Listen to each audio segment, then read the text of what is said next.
নমস্কাৰ কি খবৰ মই নিৰঞ্জন বৰা মোৰ ইউটিউব চেনেল আৰু ফেসবুক পেজ নিৰঞ্জন বৰালৈ আপোনালোক সকলোকে পুনৰবাৰ স্বাগতম জনাইছো BSF head constable ministerial ASI recruitment 2024 যিহেতু বিএসএফৰ ফালৰ পৰা আমাৰ ইণ্ডিয়াৰ যিখিনি পাৰামিলিটাৰী ফ'ৰ্চ আছে BSF CISF ITBP SSB Assam ৰাইফলৰ ক্লাৰ্কৰ পোষ্ট আছিল আৰু লগতে চিআৰপিএফৰ যিবিলাক হেড কনষ্টেবল মিনিষ্ট্ৰিয়েল পোষ্ট আৰু এএসআই ষ্টেনোগ্ৰাফাৰ যিখিনি পোষ্ট হয় আৰু আসাম ৰাইফলৰ ক্লাৰ্কৰ কেইটামান পোষ্ট আছিলে গোটেইখিনি কম্বাইনকে ৰিক্ৰুটমেণ্টটো বিএসএফ নডেল এজেঞ্চি হৈ যিহেতু পাতিলে তাৰ এপ্লাই চলিলে 24 আগষ্ট মাহলৈকে এপ্লাই চলিছিলে জুলাই আগষ্ট মানত আৰু তাৰ পিছতে আহিলে ফিজিকেল টেষ্ট 25 মাৰ্চৰ ভিতৰত 25 ডিচেম্বৰৰ পৰা 26 মাৰ্চৰ ভিতৰত কমপ্লিট হৈ গ'ল ফিজিকেল প্ৰথমতে যেটো ফিজিকেল হল তাৰ পিছত সেকেন্ড স্টেপ এটা ৰিটেন এক্সাম ৰিটেনটোৱে মেইন এক্সামত আপুনি যেটো স্কোৰ কৰিব তাৰ ওপৰত ভিত্তি কৰি আপুনি বিএসএফ হাবিলদাৰ হওক বা বিএসএফ হাবিলদাৰ ৰেংকৰ এএসআই ৰেংকৰ চাকৰিটো পাবলৈ সক্ষম হ'ব যেটো ইতিমধ্যে এডমিট কাৰ্ড আহিলে মই ভিডিও বনাইছো প্ৰিপাৰেচন কিটো কৰি আছে এক্সাম আছে বিএসএফ হেড কনষ্টেবলৰ 1 সেপ্টেম্বৰ তাৰিখে এলডিসি লিমিটেড ডিপাৰ্টমেন্টেল ক্যান্ডিডেট খিনি আছে 2-3 সেপ্টেম্বৰত আছে যিখিনি ডাইৰেক্ট এন্ট্ৰি লৰা চলি আছিল যিসকলে ৰানিং পাস কৰি আছে আমি ময়ো যত নেকি পাস কৰি আছো সেইখিনি আপোনালোকৰ এক্সাম আছে 2 আৰু 3 সেপ্টেম্বৰ 2026 তাৰিখে ইয়াতে এটা কথা হল যেহেতু এক্সামটো এডমিট কাৰ্ড অলৰেডি আহিলে যিসকলে এতিয়াও ডাউনলোড কৰা নাই বা গম পোৱা নাই ভিডিওটো অকমান শেয়াৰ কৰি দিব মোৰ আগৰ ইউটিউব চেনেলৰ ভিডিও কেইটা চাই ল'ব তাতে খুব ধুনীয়াকে ডিটেইলছত দিয়া আছে কেনেকৈ আপোনাৰ নিজৰ মোবাইল ফোনতে এডমিট কাৰ্ডখন ডাউনলোড কৰিব পাৰিব যদি ৰেজিষ্ট্ৰেচন নাম্বাৰ পাহৰি গৈছে বা পাছপোৰ্ট পাহৰি গৈছে কেনেদৰে আপুনি বনাব লাগিব সব ধুনীয়াকে ভিডিওত মই বনাই দেখাই থোৱা আছে আপুনি আগৰ ভিডিও কেইটা গৈ চাই ল'ব তাতে সব ডিটেইলছত দি থোৱা আছে এডমিট কাৰ্ডখন ডাউনলোড কৰি ল'ব 1 2 3 এই তিনটা দিনতে আমাৰ যেহেতু বিএসএফ হেড কনষ্টেবল মিনিষ্ট্ৰিয়েল আৰু এএসআই পোষ্টখিনি এক্সাম অনুষ্ঠিত হ'ব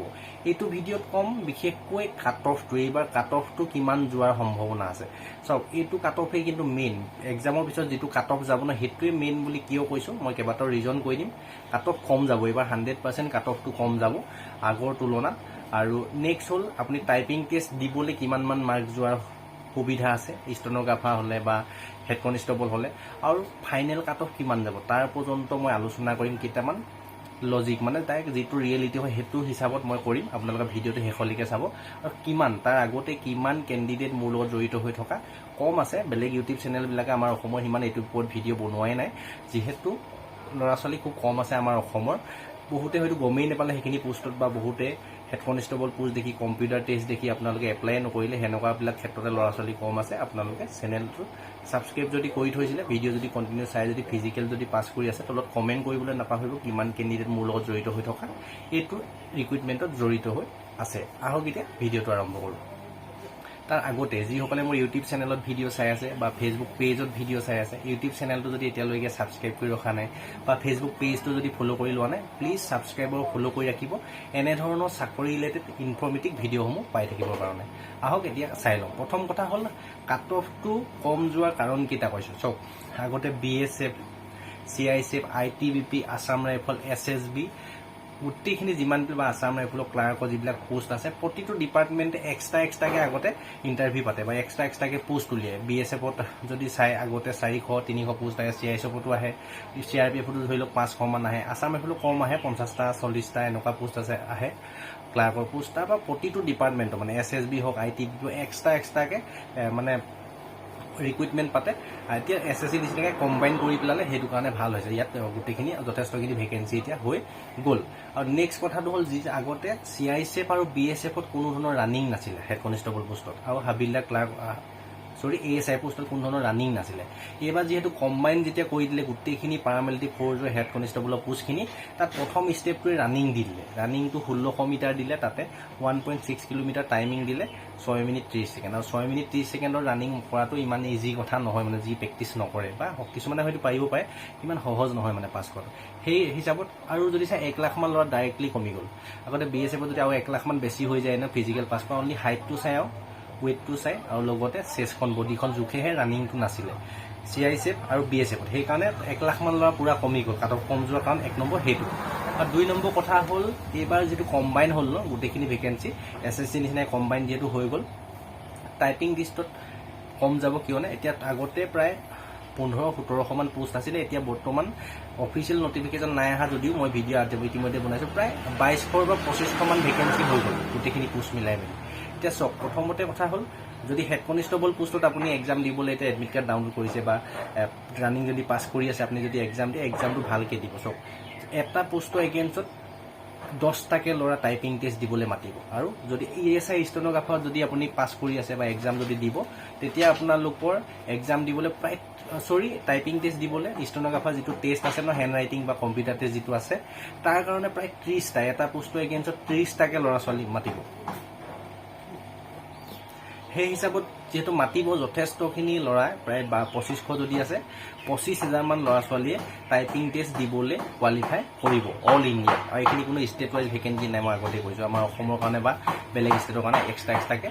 ভেকেঞ্চি নাই সেইকাৰণে যদি চাই প্ৰায় 18-19খন মানটো হেড কনষ্টেবলতে হৈ যাব বাকী ষ্টেনোগ্ৰাফাৰতে প্ৰায় 4-500 মান 300-400 মান পোষ্ট আছে যদি 1800 মান যদি হেড কনষ্টেবলত পোষ্টত যদি চাই তেতিয়া 10টাকে মাতিলে 18,000 ল'ৰা ছোৱালী মাতিব টাইপিং টেষ্ট দিবৰ কাৰণে আৰু ষ্টেনোগ্ৰাফাৰ যদি 400 ল'ৰা ছোৱালী আছে 4×12 প্ৰায় 12,000 ল'ৰা ছোৱালীক মাতিব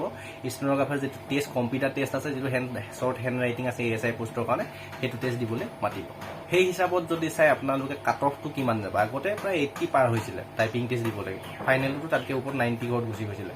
এইবাৰ যদি মোটামুটি এক্সপেক্টেড এটা মোৰ হিচাপত যদি কওঁ প্ৰায় 60 পৰা 70 ভিতৰত যদি আপুনি 100ৰ ভিতৰত নাম্বাৰ এটা উঠাব পাৰে যিটো কোনো ধৰণৰ নিগেটিভ মাৰ্কিং নাই আৰু পেপাৰ লেভেলটো কেইটামান ছাবজেক্ট একেবাৰে ইজি আছে মই যিহেতু নিজে প্ৰিপেৰেশ্যন কৰিছোঁ গম পাওঁ খালি মই কিমান নম্বৰ উঠাব সেইটো নাজানো বাৰু ময়ো পাছ কৰোঁ নে নকৰোঁ চাওক হিন্দী গ্ৰামাৰ কম্পিউটাৰ যেটো সিলেবাসটো 5টা টপিক আহিব ন আপোনালোকে যিসকলে নাজানে যদি মই কৈ দিছোঁ ইয়াতে প্ৰথম আহিব ৰিজনিং এণ্ড ইণ্টেলিজেন্সৰ 20টা কুৱেশ্যন 20 মাৰ্ক আহিব তাৰপৰা ক্লাৰিকেল এপ্টিটিউডৰ 20টা কুৱেশ্যন এইটো অলপ মেথছৰ নিচিনা টান ছাবজেক্ট আছে 20টা কুৱেশ্যন 20 মাৰ্ক আহিব তাত 40 হৈ গ'ল তাৰপৰা কম্পিউটাৰৰ 20টা কুৱেশ্যন আহিব 20 মাৰ্ক 60 হৈ গ'ল তাৰপৰা হিন্দী বা ইংলিছৰ 20টা কুৱেশ্যন আহিব 20 মাৰ্ক 70-80 মাৰ্ক হৈ গ'ল আৰু লগতে আপোনালোকৰ আৰু এটা ছাবজেক্ট আহিব মেথছৰ ছাবজেক্ট এটা আহিব তাতে আপোনাৰ 20টা কুৱেশ্যন 20 মাৰ্ক হৈ যাব টোটেল 100 এইটো মেথছে আছিলে কি আছে মই এতিয়া সিলেবাসটো মোৰ মনলৈ অহা নাই মানে মুঠতে 5টা ছাবজেক্ট আছে মুঠতে ক্লাৰিকেল এপ্টিটিউড তাৰপিছত ৰিজনিং তাৰপিছত আহিলে আপোনাৰ কম্পিউটাৰ বিষয়ে 20টা কুৱেশ্যন 20 মাৰ্ক আহিব আৰু হিন্দী বা ইংলিছৰ গ্ৰামাৰ 20টা কুৱেশ্যন 20 মাৰ্ক আহিব আৰু মেথছৰ 20টা কুৱেশ্যন 20 মাৰ্ক আহিব টোটেল যদি চাই 100 মাৰ্কৰ ভিতৰত এক্সামটো হ'ব 100টা কুৱেশ্যন থাকিব টোটেল 160 মিনিট 140 মিনিট সময় থাকিব মানে প্ৰায় 1 ঘণ্টা 40 মিনিট সময় থাকিব এটা কুৱেশ্যনে 1 মিনিটকৈ থাকিব আৰু কোনো ধৰণৰ নিগেটিভ মাৰ্ক যিহেতু নাই আপোনালোকে স্ক'ৰটো কৰিবলৈ ভাল হ'ব মানে যদি মিনিমাম 70 মান যদি স্ক'ৰ এটা কৰে তেতিয়াতো আপুনি ফাইনেল সিলেকশ্যন হোৱাৰ চান্স থাকিব যেহেতু ফিজিকেলতে যিবিলাক বহুত চোকা ল'ৰা আছিলে ন ল'ৰা ছোৱালী সেইবিলাক ফিজিকেলতে ৰানিঙতে ফেইল কৰি ওলাই গুচি গ'ল সেইকাৰণে মোৰ চিলেবাছটো কিন্তু 2-এটা